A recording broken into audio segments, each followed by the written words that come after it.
Welcome back to the POAS Desk. In the last episode we covered bilingual drafting. In this episode we cover the most common reasons POAs get rejected and how to avoid them. A rejected POA is more than an inconvenience. It means a missed transaction, a rescheduled appointment, additional fees, and sometimes a lost opportunity if a counterparty walks away. The rejection rate for properly drafted POS is low. The rejection rate for cheap or generic POS is high. Knowing the most common rejection reasons helps you avoid the worst of them. Reason 1. Wrong POA type. The document is drafted for property management, but the principal needs to sell. Or drafted as a general POA, but the authority needs a specific sale POA. The document doesn't match the action. This is the most common reason for rejection at the Dubai Land Department. Reason 2. Property not specified clearly. The POA references my apartment or my property in Dubai without the title deed number, the unit number, or the building name. The DLD cannot confirm which property the APO refers to. The document is rejected on the basis that the authorization is too vague.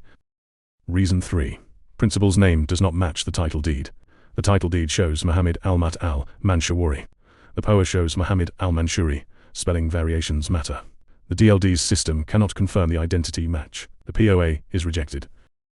Reason 4. POA's too generic.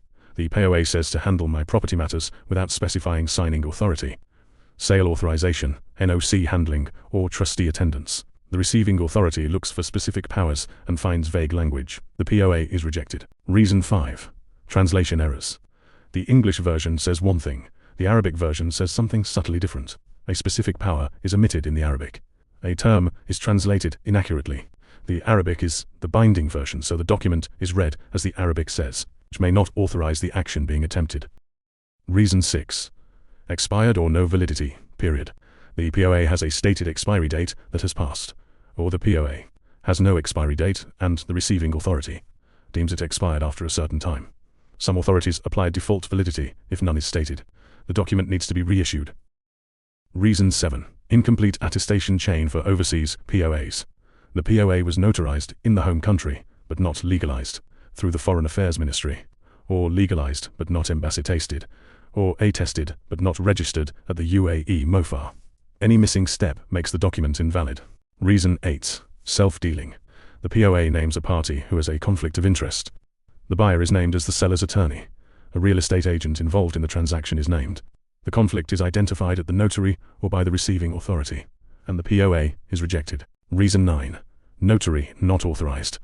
The POA was notarized by a notary who is not licensed to handle that specific type of document, or notarized in a free zone notary that the receiving authority does not recognize.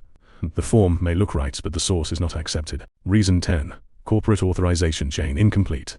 The corporate POA was signed by someone who is not the authorized signatory on the trade license, or the trade license was expired at the time of signing, or the supporting board resolution is missing. Companies issuing POAs must have their internal authorization in order. The pattern in all of these is the same. The document fails because something in the underlying detail does not match what the receiving authority expects. The fix is always the same too. Start with the receiving authority's requirements and work backwards. At POF, we verify against rejection criteria before drafting. We confirm the POA type matches the action. We verify property details against the title deed. We check name spellings against identification documents. We confirm the receiving authority and its specific requirements. We check for conflicts of interest. We verify the corporate authorization chain for company POAs. The fixed fee includes this verification. So if a POA we draft is rejected for a reason within our control, we redraft and re-notarize at no additional cost. That accountability changes the incentive we have to get it right the first time. In episode 15, we cover POA cancellation and revocation, how to end a POA that is no longer needed, and how to revoke one that has been misused. I'm Patrick. Thanks for joining me at the POA's desk.